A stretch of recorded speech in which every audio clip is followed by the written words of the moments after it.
நாம் தமிழர் கட்சியின் தலைமை ஒருங்கிணைப்பாளர் சீமான் அவர்கள் தமிழக வெற்றி கழகத்தின் தலைவர் விஜய் அவர்களை விமர்சிப்பதாக தொடர்ச்சியாக செய்திகள் வருகிறது. குறிப்பா பார்க்கணும்னா ஒரு கட்சி, ஒரு அரசியல் கட்சி இன்னொரு கட்சியை எதிர்க்க தான் செய்வாங்க. அது எல்லா கட்சியுமே. இப்போ தமிழக வெற்றி கழகத்தின் சார்பாக திமுக தொடர்ச்சியாக எங்களுக்கு அடக்குமுறை ஏவுகிறது அப்படின்னு சொல்றாங்க. திமுக எதிர்த்து கட்சியை ஆரம்பிச்சிருக்கு தமிழக வெற்றி கழகத்தின் தலைவர் விஜய் அவர்கள் ஆரம்பிச்சிருக்காங்க. அவங்கள நோக்கி விமர்சனத்தை வைக்கிறாங்க. இப்போ நாம் தமிழர் கட்சி தொடர்ச்சியா 2010 கட்சி ஆரம்பிச்சு 15 ஆண்டு காலம் களத்தில் இருக்கு. 2016 போட்டி போட்டுட்டு வராங்க. அவங்களுக்கு எல்லா கட்சியும் எதிர்ப்பாங்க. திமுக, அதிமுக, பாரதிய ஜனதா, காங்கிரஸ் பிரதான இந்த 4 கட்சிகளை எப்பவுமே விமர்சிப்பாங்க. புதிதாக தமிழக வெற்றி கழகத்தின் தலைவர் விஜய் அவர்கள் புதிதாக களத்துக்கு வர்றாரு. அவர் வந்த உடனே திமுகவுக்கும் டிவிகேவுக்கும் தான் போட்டி அப்படின்னு சொல்றாரு. திமுகவை அரசியல் எதிரினும் பாஜகவை கொள்கை எதிரினும் அவர் விமர்சிக்கிறார். இப்போ நம்ம பார்த்தோம்னா நாம் தமிழர் கட்சியின் தலைமை ஒருங்கிணைப்பாளர் சீமான் அவர்கள் பொதுக்கூட்டத்துக்கு போறாரு. பொதுக்கூட்டத்தில் அவர் எப்பவும் போல எல்லா கட்சிகளையும் விமர்சிக்கிறாரு. திமுக, அதிமுக, பிஜேபி, காங்கிரஸ் எல்லா கட்சிகளையும் தொடர்ச்சியாக அவர் விமர்சிச்சுக்கிட்டே வராரு. வரும்பொழுது தமிழக வெற்றி கழகத்தின் தலைவர் விஜய் அவர்களும் திராவிடமும் தமிழ் தேசியம் ஒரே கண்கள் அப்படின்னு சொல்லும்போது அவர் விமர்சிக்கிறார். எல்லா கட்சிகளும் விமர்சிக்கிறோம். ஆனா நம்ம காட்டக்கூடிய செய்திகள் என்ன, சீமான் அவர்கள் விஜயவே எதிர்க்கிறார், சீமான் அவர்கள் விஜயை தாக்கி கொண்டே இருக்கிறார் அப்படின்னு நம்ம செய்தியை பார்க்கும்போது நமக்கு ஒரு விஷயம் மட்டும் புரியுது. இது ஏன் இதை மட்டும் நமக்கு ஹைலைட் பண்ணியே காமிக்கிறாங்க. இப்போ உதாரணத்துக்கு விஜய் அவர்கள் மாநாடு, முதல் மாநாடு நடத்தினாரு, 2வது மாநாடு நடத்தினாரு. இப்போ வார சனிக்கிழமை மக்களை சந்திச்சுக்கிட்டு வர்றாரு. சந்திச்சுக்கிட்டு இருக்கும்போது அவருக்கு ஏற்படுற நெருக்கடிகளையும் தமிழக வெற்றி கழகத்தின் சார்பாக எல்லாருமே சொல்றாங்க, எங்களுக்கு நெருக்கடிகள் இருக்கும். எந்த ஒரு ஊடகத்திலையுமே அப்ப திமுகவை விஜய் தாக்குகிறார், திமுகவுக்கும் விஜய்க்கும் தான் போட்டி அப்படின்னு எந்த ஒரு ஊடகத்திலையுமே நரேஷன் செட் பண்ணதே கிடையாது. ஆனா நாம் தமிழர் கட்சியை பொறுத்தளவுல நாம் தமிழர் கட்சிக்கும் விஜய்க்கும் போட்டியா, சீமான் விஜய் எதிர்க்கிறாரா அப்படிங்கிறதே நரேஷனே செட் பண்ண வேண்டிய தேவை என்ன வருது. ஆனா நம்ம இதுல ஒரு முக்கியமான ஒரு விஷயத்தையும் நம்ம கவனிக்கணும். சீமான் அவர்கள் எந்த இடத்தில் அதை பேசுகிறார் அப்படிங்கிறத ரொம்ப முக்கியமான. இப்போ முதல்ல சீமான் அவர்கள் விஜய் கட்சி ஆரம்பிச்சும் போது வரவேற்றார். தம்பி வரணும், ஒரு புதிய ஆற்றல் நம்ம நாட்டுக்கு தமிழ்நாட்டுக்கு வரணும் அப்படிங்கிறத வரவேற்றார், முழுதாக வரவேற்றார்.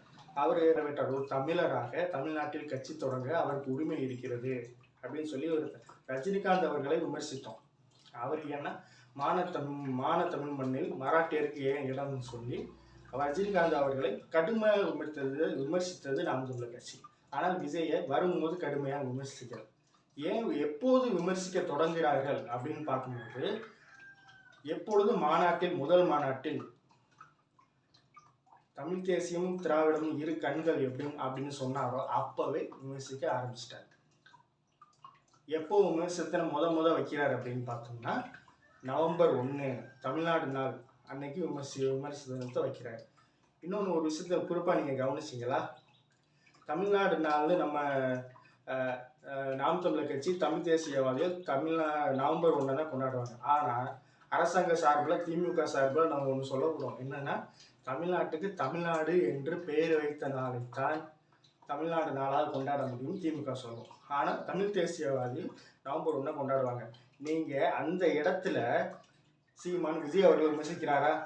விமர்சித்தோன்னு எல்லா செய்திகளும் என்ன போடுறீங்க, செய்தி தமிழ்நாட்டு நாள் பொதுக்கூட்டத்தில் சீமான் விஜய் விமர்சித்தார்னு போடுறீங்க, அப்படித்தானே வருது. அப்போ குறிப்பாக ஊடகத்தில் செய்தியாக என்ன ஆகுது அப்படின்னு பார்த்தீங்கன்னா, தமிழ்நாடு நாள் நவம்பர் 1 அப்படின்னு ஊடகத்துக்கு முழுக்க ரிஜிஸ்டர் பண்ணிட்டு போயிட்டாரு சீமான் அவர்கள். அடுத்ததாக இப்போ சமீபத்தில் செஞ்சிக்கோட்டை, கோனேரிக்கோன், ஆனந்தக்கோன், கிருஷ்ணகோன் அந்த வழி வந்த கோட்டை தமிழர்களின் கோட்டை, அது தேசிங்க ராஜா கோட்டை இல்லை அப்படின்னு சொல்லி தமிழ் தேசியவாதிகளால் ஒரு கூட்டம், நாம் தமிழர் கட்சி சார்பாக ஒரு கூட்டம் ஏற்பாடு பண்ணப்படுது. அந்த கூட்டத்தில் அண்ணன் சீமான் அவர்களை விஜய் விமர்சிக்கிறார். நீங்கள் என்ன சொல்றீங்க, விஜய் விமர்சிச்சிட்டார், எந்த கூட்டத்தில் விமர்சித்தார்? தமிழ்நாடு பொதுக்கூட்டத்தில் அதே மாதிரி கோனேரிக்கோன் மீட்பு பொதுக்கூட்டத்தில் சீமானவர்கள் விஜயை விமர்சித்தார் அப்படின்னு போடுறீங்க. அப்போ அந்த இடத்துல என்ன ஆச்சு? இது ரிஜிஸ்டர் ஆயிடுச்சா? இப்போ சமீபத்தில் கோயம்புத்தூரில் நடந்த பொதுக்கூட்டத்தில் அந்த கூட்டத்தோட தலைப்பு நிலத்தை இழந்தால் பலத்தை இழப்பீர்கள் அப்படின்ற ஒரு பொதுக்கூட்டம். அந்த பொதுக்கூட்டத்தில் நீங்கள் நிலத்தை இழந்தால் பலத்தை இழப்பீர்னு சீமான் அவர்கள் பொதுக்கூட்டம் நடத்துகிறாரு. நவம்பர் 1 சீமான் பொதுக்கூட்டம் நடத்துகிறாரு, கோனேரிக்கோன் மீட்பு பொதுக்கூட்டம் நடத்துறாரு அப்படின்னு சொல்லி நீங்கள் எந்த ஒரு ஊடகத்திலும் நீங்கள் போட போகிறது கிடையாது. ஆனால் அந்த இடத்தில் விஜய் விமர்சிப்பதன் மூலம் அந்த பொதுக்கூட்டத்தின் தலைப்பை நீங்கள் போட வேண்டிய அவசியத்துக்கு தள்ளப்பட்டு விட்டீர்கள். இப்போது அவங்க போடுறாங்க, நிலத்தை இழந்தால் பலத்தை இழப்போம் பொதுக்கூட்டத்தில் சீமான் அவர்கள் விஜயை தாக்கி பேசினார். இதைத்தான் போடுறீங்க. போடும்போது அது போட வேண்டிய தேவை வந்துடுது. அடுத்து மரங்களுக்கான மாநாடு போட்டார் அண்ணன் சீமான் அவர்கள். மரங்களுக்கான மாநாடு போடும்போது மரங்களுக்கான மாநாடு எல்லாரும் விமர்சிச்சுக்கிட்டு இருந்தீங்க. அதை ஊடகத்தில் செய்தியாக்குனாரா?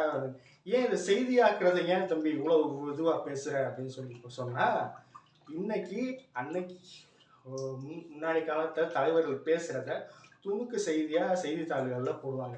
ஓ, இவர் இதெல்லாம் பேசினாரா அப்படின்னு சொல்லி செய்தித்தாளை பார்த்து நம்ம தெரிஞ்சுக்கோ. தொலைக்காட்சி பெருசாக இருக்காது. அந்த கூட்டத்துக்கு போய் அந்த கூட்டத்தில் என்ன தலைவர்கள் பேசினாங்கன்றதை தெரிஞ்சுக்கிறதுக்கான வாய்ப்பு நமக்கு இருக்காது.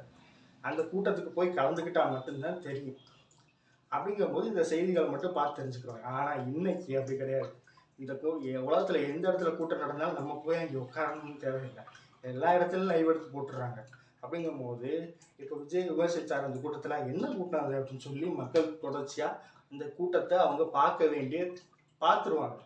பார்க்கும்போது ஓ இவ்வளோலாம் பேசியிருக்காரு அவர் இவ்வளோ பேசும்போது ஒரு நிமிஷம் பேசியிருக்காரு, இதையப்போ ஹைலைட் பண்ணி போடுறீங்க அப்படின்ற இடத்துக்கு மக்கள் முடிவு பண்ணிடுவோம். அதனால் இந்த ஊடகத்தில் வர செய்திகளை இந்த எவ்வளவுதான் நேரேஷன் செட் பண்ணாலும் நாம் தமிழர் கட்சி அதோட வேலையை செய்ய போது தமிழக வெற்றிக்காக அது வாங்குற வாக்கு அது வாங்கிட்டு போகுது. இவ்வளவுதான் விஷயம்.